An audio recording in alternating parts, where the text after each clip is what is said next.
मुख्यमंत्री अशोक गहलोत ने इस पेन ड्राइव के जरिए मुझे ये सारी ऑडियो क्लिप्स दी। ये आरोप लगाया गया कि बीजेपी के लोग सचिन पायलट के साथ मिलकर या बाकी के और जो विधायक हैं उनके साथ मिलकर सरकार को गिराना चाहते हैं। ऐसी मंशा थी ये साबित करने की कि इस पूरे खेल के पीछे भारतीय जनता पार्टी।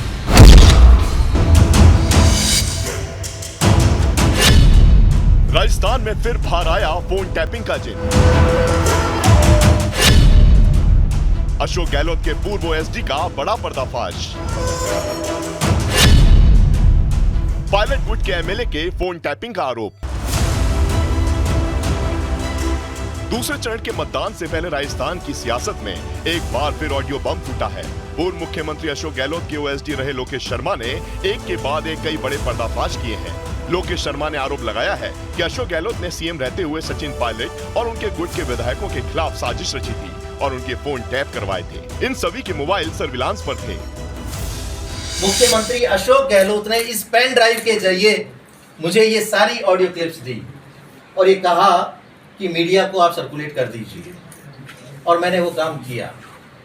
अगले दिन अखबारों में जिस तरह से खबरें छपी और सभी को ये घटनाक्रम पता है कि जैसे ये ऑडियो क्लिप्स रिलीज हुई उसके बाद मुकदमे दायर हुए और जो सारा घटनाक्रम था कि किस तरह से खरीद फरोख्त की बात की जा रही है, कौन लोग हैं जो सरकार गिराना चाहते हैं, क्योंकि सीधे तौर पर केंद्रीय मंत्री गजेंद्र सिंह जी को इसमें इन्वॉल्व किया गया और ये आरोप लगाया गया कि बीजेपी के लोग सचिन पायलट के साथ मिलकर या बाकी के और जो विधायक हैं उनके साथ मिलकर सरकार को गिराना चाहते हैं। ऐसी मंशा थी ये साबित करने की कि इस पूरे खेल के पीछे भारतीय जनता पार्टी है, जबकि वास्तविकता ये नहीं थी।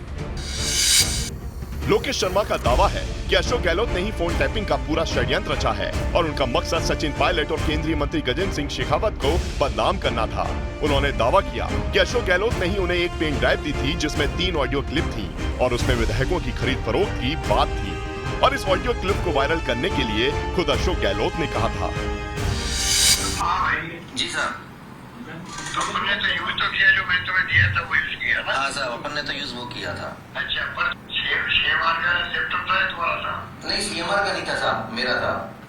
ठीक है, फिर उस लैपटॉप से मैंने उसको फोन पे लिया। ठीक है, फोन में जब कॉपी हो गया तो मैंने फिर सबको वो फॉरवर्ड कर दिया, जो मीडिया का मेरा ग्रुप बना हुआ है।